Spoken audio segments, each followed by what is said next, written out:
Baik, setelah kita memuji dan menyembah Tuhan, saatnya kita mendengar firman Tuhan. Firman Tuhan hari ini saya kasih judul para pembangun mezbah. Menarik untuk kita mempelajari siapa-siapa di Alkitab yang mereka membangun mezbah dan ada apakah dengan mereka. Apa itu mezbah? Ya tentu kita sudah tahu sekilas gambaran mezbah, tetapi mungkin definisinya kita mau lihat secara penjelasan dari Kamus Besar Bahasa Indonesia. Dari KBBI, mezbah itu didefinisikan dengan tempat menyembelih binatang yang akan dikorbankan. Biasanya bentuknya seperti meja tinggi terbuat dari kayu atau batu. Itu menurut Kamus Besar Bahasa Indonesia. Nah, di Alkitab, mezbah itu memang berhubungan dengan penyembelihan binatang. Tetapi tidak selalu begitu, saudaraku. Kenapa? Karena di Alkitab juga ada yang namanya mezbah ukupan. Nah, kalau namanya mezbah ukupan, maka itu adalah mezbah untuk membakar ramu-ramuan dalam ritual ibadah. Dan artinya di mezbah ukupan itu tidak ada binatang yang disembelih. Karena yang dibakar bukan binatang tetapi ramuan-ramuan tertentu. Tetapi begini, yang jelas mezbah itu selalu berhubungan dengan korban. Mezbah selalu berhubungan dengan doa. Dan mezbah itu selalu berhubungan dengan penyembahan. Mari katakan sama-sama, mezbah artinya penyembahan. 1, 2, 3. Haleluya. Jadi kita sepakat dulu mezbah itu artinya doa, penyembahan dan korban. Itu selalu. Nah, saudaraku, sahabatku, kata mezbah di Alkitab terjemahan baru itu dipakai sebanyak 376 kali. Di Perjanjian Lama itu dipakai 353 kali, di Perjanjian Baru dipakai 23 kali. Jadi mezbah lebih banyak ditulis di Perjanjian Lama. Karena di Perjanjian Baru pola ibadah mezbah itu sudah berhenti diganti dengan pengorbanan Yesus yang sempurna di kayu salib sebagai korban yang sempurna dari Allah. Nah, dalam bahasa Ibrani mezbah itu dipakai kata misbeah, tulisannya begitu. Yang dalam bahasa Inggrisnya altar. Jadi kata misbeah itu terjemahan Inggris dan terjemahan Indonesianya sama, altar. Nah, kita mau melihat sekarang orang pertama yang dicatat oleh Alkitab membuat mezbah. Dan rupanya dia adalah Nuh. Itu dicatat dalam Kejadian 8 ayat yang ke-20. Ini peristiwanya setelah air bah surut. Baik, saya akan coba membacakannya Kejadian 8 ayat yang ke-20 dan 21. Lalu Nuh mendirikan mezbah bagi Tuhan. Dari segala binatang yang tidak haram dan dari segala burung yang tidak haram diambilnyalah beberapa ekor. Lalu ia mempersembahkan korban bakaran di atas mezbah itu. Jadi setelah air bah surut, mereka sekeluarga keluar dari bahtera. Dan hal yang pertama yang Nuh lakukan adalah buat mezbah. Dan apa yang terjadi? Ayat yang ke-21 saya coba baca. Ketika Tuhan mencium persembahan yang harum itu, berfirmanlah Tuhan dalam hatinya, aku takkan mengutuk bumi ini lagi karena manusia. Jadi sahabatku perhatikan bahwa ketika Nuh membuat mezbah, efek dari mezbah itu korban yang dibakar itu berbau harum dalam penciuman Tuhan dan kemudian muncul janji bahwa Tuhan tidak akan menghukum bumi ini lagi dengan air bah. Lalu siapa lagi orang kedua yang membangun mezbah? Nah, Alkitab mencatat orang itu adalah Abraham. Dalam Kejadian pasal 12 ayat yang ke-7. Saya coba baca. Ketika itu Tuhan menampakkan diri kepada Abram dan berfirman, aku akan memberikan negeri ini kepada keturunanmu. Maka didirikannya di situ mezbah bagi Tuhan yang telah menampakkan diri kepadanya. Dan yang menarik sahabatku, Abraham dicatat 4 kali dia mendirikan mezbah. Ada banyak kali dia mendirikan mezbah, tapi yang dicatat Alkitab ada 4 kali dia mendirikan mezbah. Itu artinya Abraham tidak salah disebut sebagai sahabat Allah. Abraham menjadi bapa orang percaya karena dia sungguh-sungguh hatinya melekat kepada Tuhan. Di mana-mana saja dia pergi, dia buat mezbah. Dia buat persekutuan, dia berhubungan dengan Allah, dia menyembah, dia berdoa kepada Tuhan. Dan kemudian orang yang ketiga yang dicatat Alkitab membuat mezbah adalah, mungkin beberapa saudara bisa tebak, dia adalah Ishak, anak dari Abraham. Kejadian 26 ayat 25. Sesudah itu Ishak mendirikan mezbah di situ dan memanggil nama Tuhan. Ia memasang kemahnya di situ, lalu hamba-hambanya menggali sumur di situ. Ishak juga buat mezbah.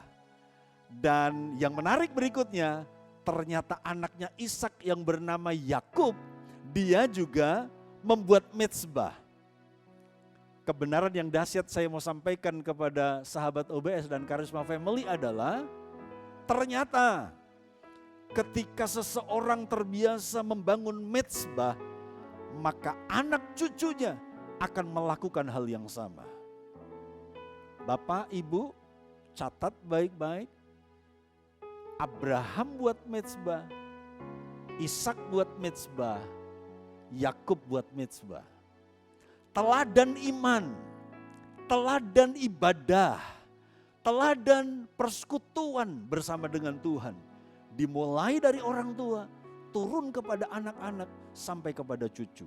Karena itu saya rindu melalui kebenaran ini, mari keluarga, pribadi lepas pribadi, engkau mulai buat mezbah untuk melihat keluarga kita diubahkan. Yang setuju katakan amin, haleluya, puji Tuhan. Yang berikutnya, Alkitab mencatat bahwa orang yang membangun mezbah, hidupnya selalu diberkati, mengalami kehadiran Tuhan dan penuh dengan mujizat. Sekali lagi, orang yang membangun mezbah, hidupnya selalu diberkati, mengalami kehadiran Tuhan dan penuh dengan mujizat. Apa yang terjadi dengan Nuh tadi? Ketika dia buat mezbah, Tuhan menjanjikan sesuatu. Dia nggak akan hukum dunia dengan air bah lagi. Ketika Abraham buat mezbah, dia buat mezbah karena Tuhan menampakkan diri kepadanya. Dan ketika Ishak buat mezbah, Yakub buat mezbah, hidup mereka diberkati dan mereka orang-orang yang dicatat sangat diberkati. Karena itu, mari bangun mezbah dalam hidup kita, dalam keluarga kita. Sebelum kerja, sebelum engkau mulai kerja di kantormu, di kursi kantormu, berdoalah 1, 2 menit, 5 menit, buat mezbah. Dan engkau akan melihat perbedaannya. Hari ini kita belum bisa beribadah di gereja. Dan mau tidak mau, suka tidak suka, mimbar gereja pindah di rumahmu masing-masing. Dan saya rindu mezbah. Dengan kesulitan ini bukan hanya di gereja, sekarang ada di banyak tempat, di rumahmu. Bersama tetanggamu engkau dengar siaran ini. Dan itu ada mezbah dan engkau akan lihat mujizat. Engkau akan lihat apa yang Tuhan akan kerjakan. Nah sahabatku, catatan saya selanjutnya, Musa dia buat mezbah. Yosua dia buat mezbah, Daud buat mezbah, Salomo, Gideon, Samuel. Mereka adalah orang-orang pembangun mezbah. Tetapi dari beberapa yang saya sebutkan itu, saya ingin mengambil 2 ayat, 2 orang yang membangun mezbah dan terjadi hal yang dahsyat dalam hidupnya. Dan saya ingin itu pun terjadi di negeri kita, itu pun terjadi di tengah-tengah keluarga kita dan dalam hidup kita secara pribadi. 1 Raja-Raja 18 ayat 30. Ini mezbah yang dibuat oleh Elia. Saya bacakan ya. 1 Raja-Raja 18 ayat 30, kata Elia kepada seluruh rakyat itu, datanglah dekat kepadaku, maka mendekatlah seluruh rakyat itu kepadanya. Lalu ia memperbaiki mezbah Tuhan yang telah diruntuhkan itu. Peristiwanya terjadi di Gunung Karmel. Dia seorang diri berhadapan dengan Ahab, seisi istana, dan juga nabi-nabi Baal dan Asyera. Kita tahu ceritanya, dia menantang untuk membuktikan siapakah sesembahan yang hidup. Apakah Baal ataukah Tuhan Yehova. Dan dia memberi kesempatan kepada Nabi Baal untuk terlebih dahulu membuat mezbah dan kemudian mempersembahkan korban. Dan peraturannya adalah minta api turun. Dan ternyata Alkitab mencatat dari pagi Nabi Baal berdoa gak ada api. Tengah hari mereka mulai kelelahan dan Elia mulai menyindir, mungkin Baalmu itu sedang pergi. Mungkin Baalmu itu sedang sibuk, Baalmu sedang tidur. Dan kalimat itu dalam terjemahan asli sebenarnya berkata, sindiran Elia, mungkin Baalmu sedang ke belakang. Mungkin Baalmu itu sedang buang air ke belakang. Itu sindiran Elia. Karena memang sampai tengah hari tidak ada jawaban api turun. Itu mezbah, mereka sudah buat mezbah, tapi mereka berdoa kepada Baal yang mati. Akhirnya mereka disindir, mereka tambah semangat. Mereka minta api dari Baal. Dan apa yang mereka lakukan? Mereka menoreh-noreh. Mereka membuat diri mereka terluka dan darah mengalir. Untuk menarik perhatian dewa dan Baalnya. Tetapi sampai hampir sore, api gak turun. Lalu dikatakan di ayat ini tadi, Elia berkata, datanglah dekat kepadaku. Maka mendekatlah seluruh rakyat itu kepadanya. Dan perhatikan, lalu ia memperbaiki mezbah Tuhan yang telah diruntuhkan. Sahabatku, saudaraku, karena penyembahan berhala, mezbah Tuhan diruntuhkan. Dan Elia harus memperbaiki mezbah itu. Dia menyusun kembali batu-batu yang berserakan. Dia menyusun kayu api, dia menaruh korban, dia siram air. Dan dia berdoa dengan doa yang sangat pendek. Kalau di terjemahan lama doanya hanya 58 kata. Doa 58 kata bukan doa yang panjang-panjang, tapi 58 kata doa Elia membuat api turun dari langit. Dan orang Israel berseru, Yahweh itu Allah, Yehova itu Allah.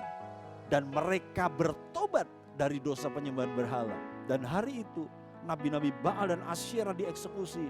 Dan terjadi pertobatan dari satu bangsa dalam satu hari.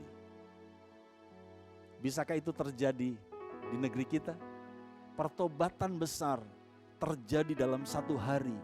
Karena ada mezbah yang diperbaiki. Ada mezbah yang diperbaharui. Mungkin engkau dulu hidup dalam doa.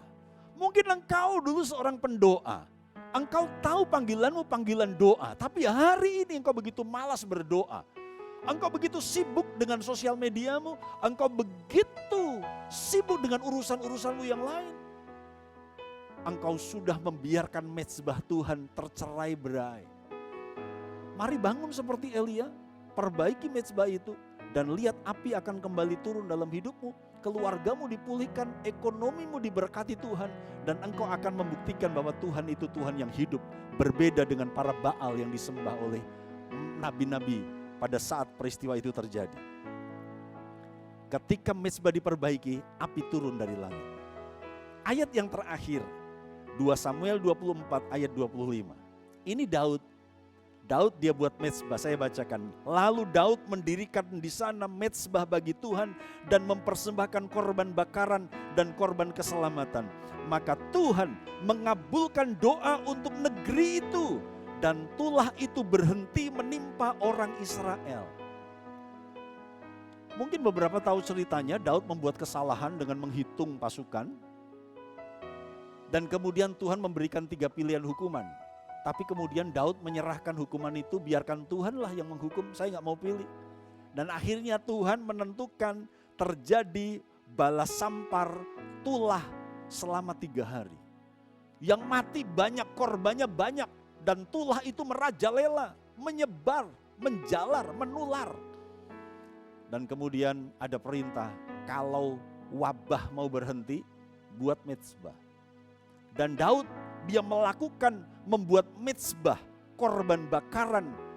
Dan dia berdoa supaya wabah itu berhenti. Dan Alkitab mencatat, maka Tuhan mengabulkan doa untuk negeri itu. Dan tulah itu berhenti menimpa orang Israel. Karisma Family dan sahabat OBS, sahabatku, saudaraku semuanya. Biarkan kita buat mezbah hari ini. Berdoa buat negeri kita. Dan biarkan balas sampar wabah itu berhenti ketika kita buat mezbah. Mari ambil langkah seperti Daud ketika dia membuat mezbah. Dan kemudian balas sampar wabah itu berhenti. Buat mezbah di kantormu, di rumahmu, dalam hidupmu secara pribadi.